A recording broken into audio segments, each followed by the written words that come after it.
A message appears on your phone. Sorry, is this Anna? It is the kind of mistake that happens every day. A wrong number. A stranger apologizing. Maybe a photograph of a smiling person. Maybe a casual question about where you live.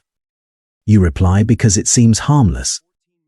Over the next few days, the stranger becomes unusually friendly. They remember details about your life. They ask about your work, your family, your plans for retirement. They may tell you about their own successful business, their expensive holidays, or an investment that changed their life. Nothing feels rushed. That is the point. Thousands of miles away, the conversation may be unfolding inside a guarded compound near the border of Thailand and Myanmar, or inside a converted casino in Cambodia. The person typing may have been promised a legitimate job in marketing, customer service, or information technology. Their flights may have been paid for. Their contract may have looked real. But after arriving, their passport was taken. They were transported across another border, placed inside a locked compound, and told they now owed money for the journey. Their new job was to steal. And if they refused, failed to meet a target, or attempted to escape, survivors say they could face beatings, isolation, electric shocks, or worse. This is the hidden contradiction at the center of the modern scam economy. The person losing money is a victim. But in many cases, the person taking it may be a victim too. What connects them is not a single criminal with a laptop. It is an industrial system of recruiters, guards, armed groups, software providers, fake trading platforms, social media accounts, payment networks, underground banks, and money launderers. The United Nations estimates that industrial-scale scam centers in Southeast Asia generate close to $40 billion in annual profit. And despite years of raids, sanctions, arrests, and public promises to shut them down, the industry is still growing. Online fraud used to carry a familiar image. A small room, a few telephones, a criminal sending badly written phishing emails to thousands of strangers. That image is now dangerously outdated. The most sophisticated scam networks operate more like multinational companies. They divide work into departments. Recruiters find both potential victims and potential workers. Technical teams create websites and applications. Writers develop scripts. Models provide photographs and video calls. Conversation teams build trust. Financial teams move the money. Managers measure performance.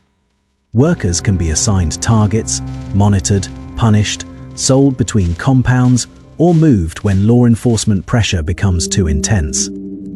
On the other side of the screen, financial victims are not chosen only because they are careless. They are chosen because the system is designed to identify vulnerability. A recent divorce, a death in the family, loneliness, fear about retirement, a desire to provide for children, anxiety about missing the next major investment opportunity. The scammer does not begin by asking for money.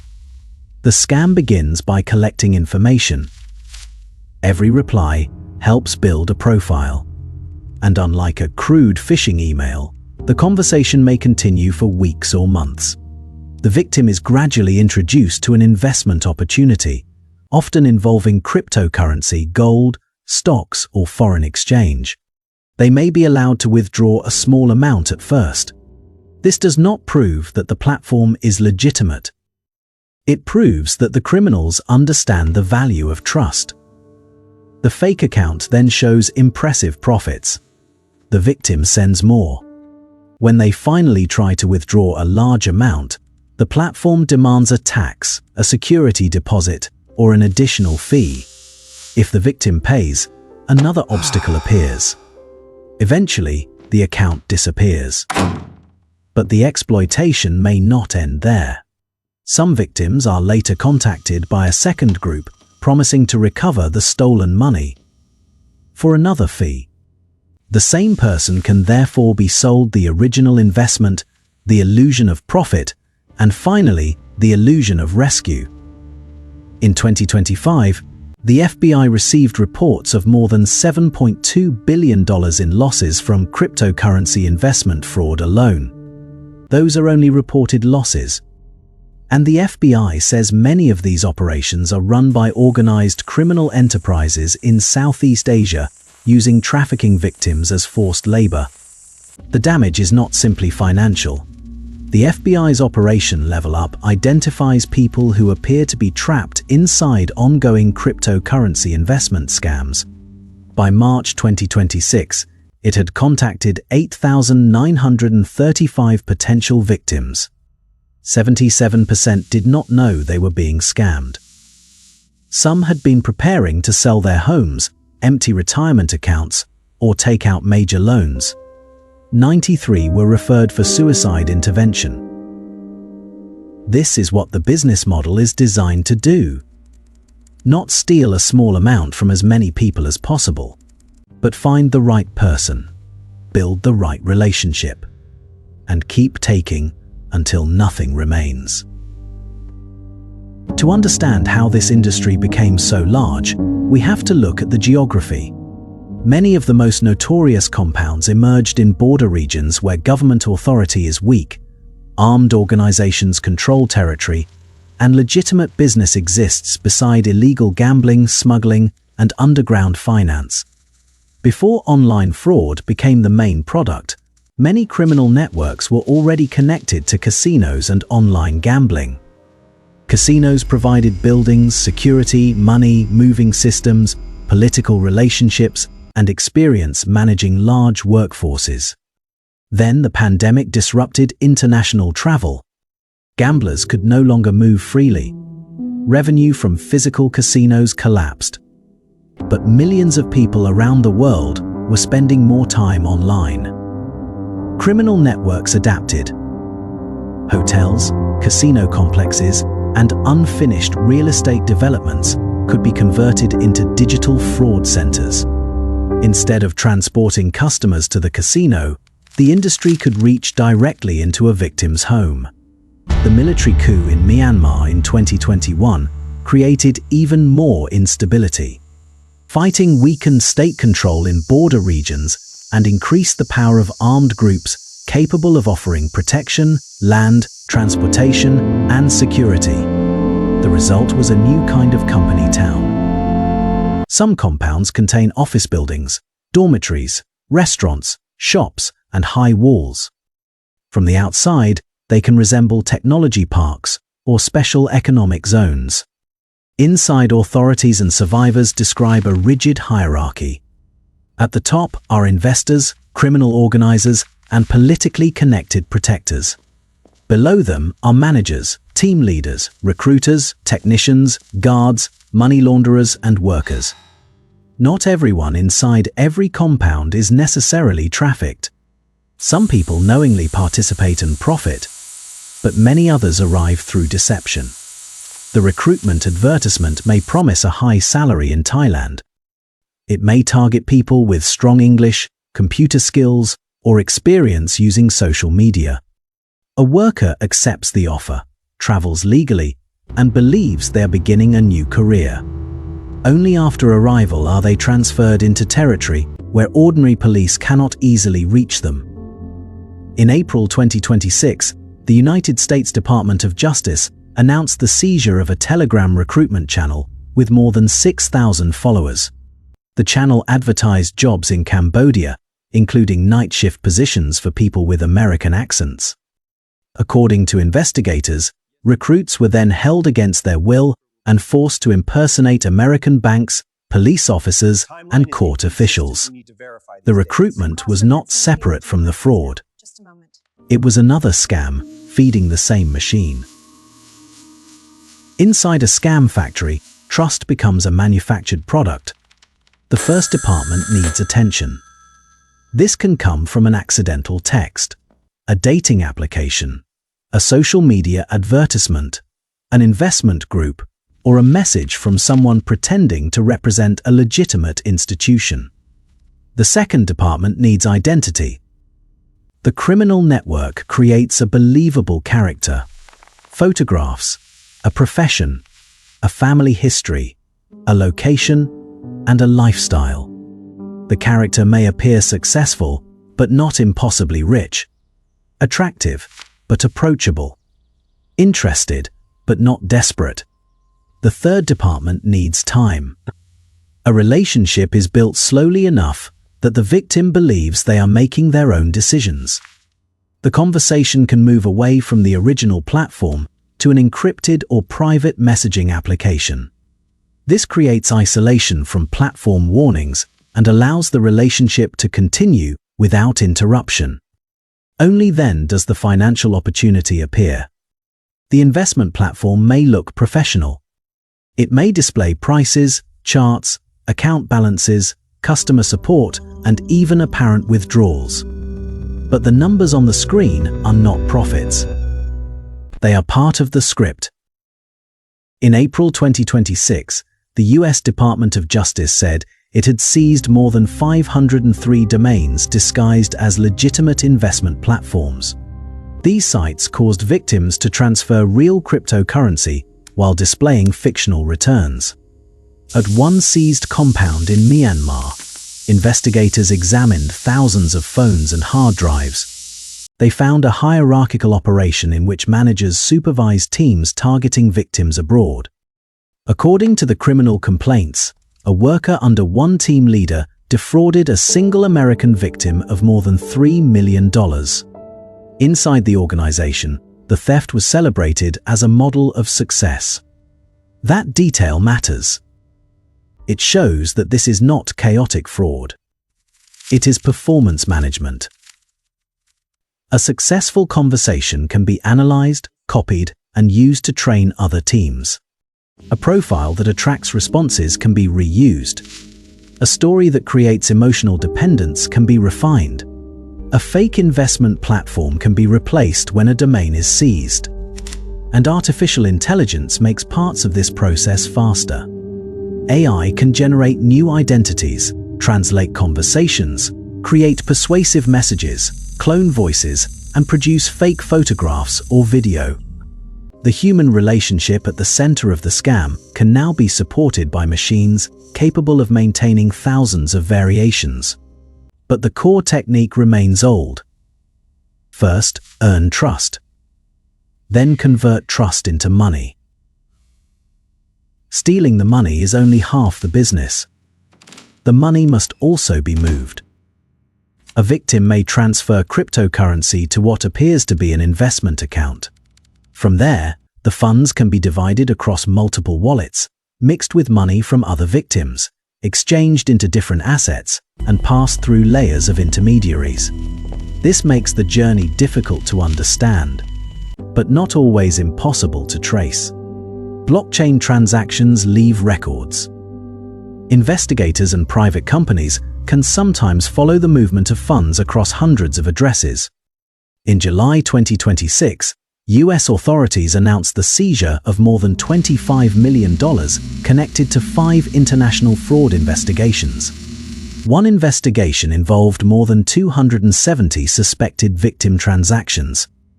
Another involved more than 200 victims of online romance schemes.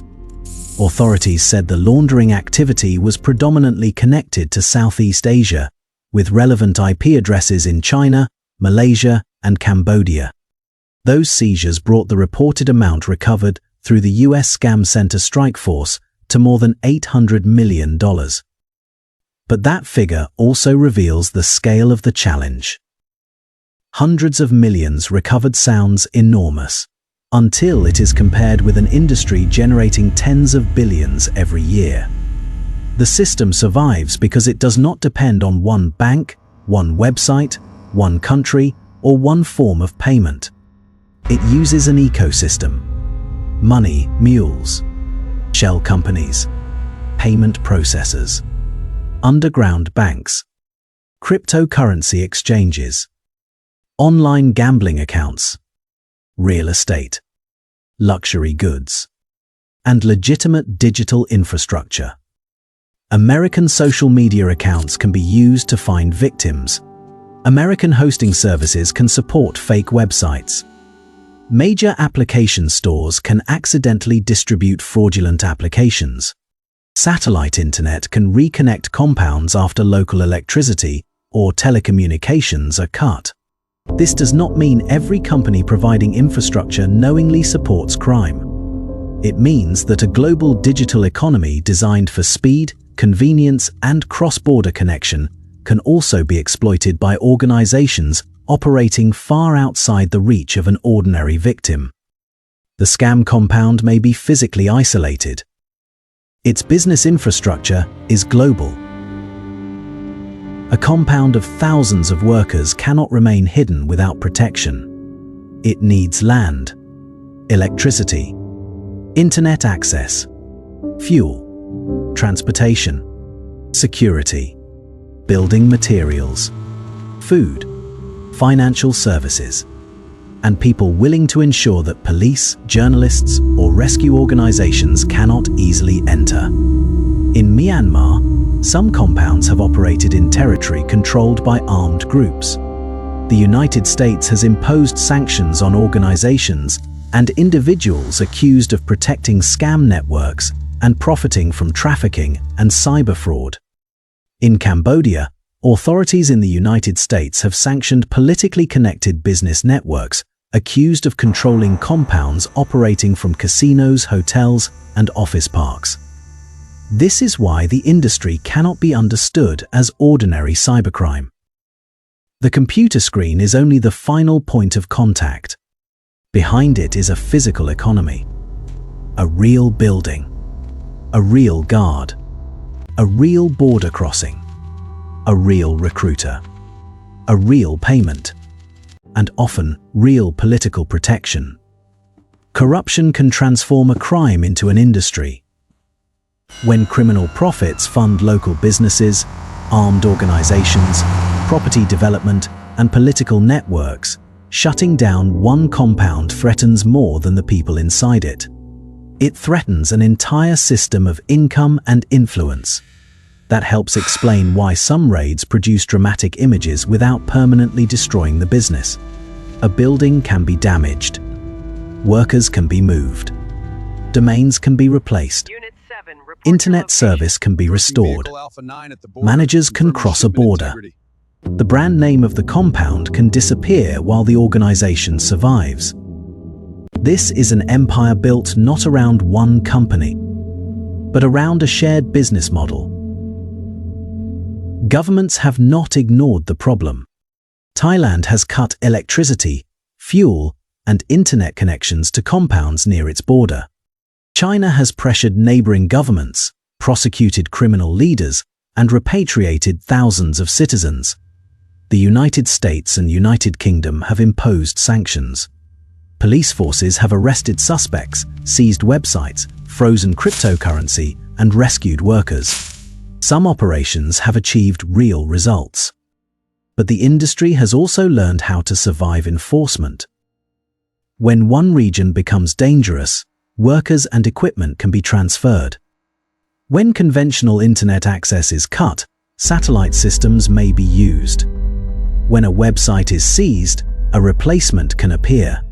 When a famous compound is raided, another can be built farther from the border. In June 2026, a human rights organization estimated that more than 5,300 people were still trapped in scam centers near Myanmar's border with Thailand, even after thousands had been freed during previous operations. The following month, satellite imagery reviewed by investigators suggested that at least 25 suspected scam sites around the Mayawadi region had either appeared or significantly expanded within 6 months. The physical industry was not disappearing. It was dispersing. And the model is no longer limited to Southeast Asia.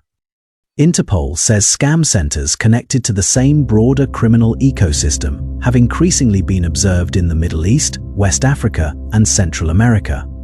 The original innovation was not a particular building. It was the integration of human trafficking and digital fraud into one scalable business. Once that model proved profitable, it could be exported. Rescue does not always end the punishment. A person forced to commit fraud may return home carrying debt, trauma, injuries, and shame.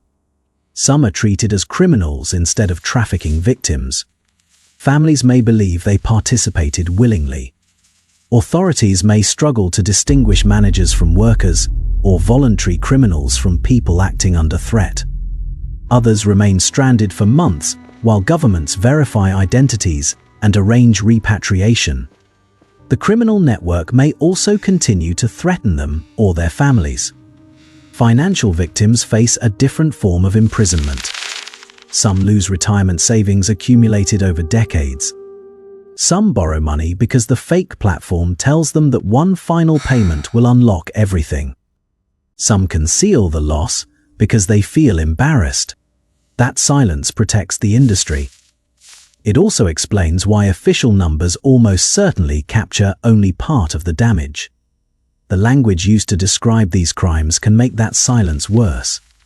The term pig butchering is widely used to describe the long process of building trust before taking a victim's money. But the phrase reduces the financial victim to an animal being prepared for slaughter. And it can obscure the fact that the person carrying out the conversation may also be under coercion. There are not always two criminals on opposite sides of the screen. Sometimes there are two human beings trapped inside the same business model. The modern scam factory succeeds because it combines two of the most powerful forces in the global economy: desperation and trust. It finds workers desperate for opportunity. It finds victims desperate for connection, security, or a better future. Then it turns both into revenue. The compound may sit behind walls in Myanmar or Cambodia, but its front door is in your pocket.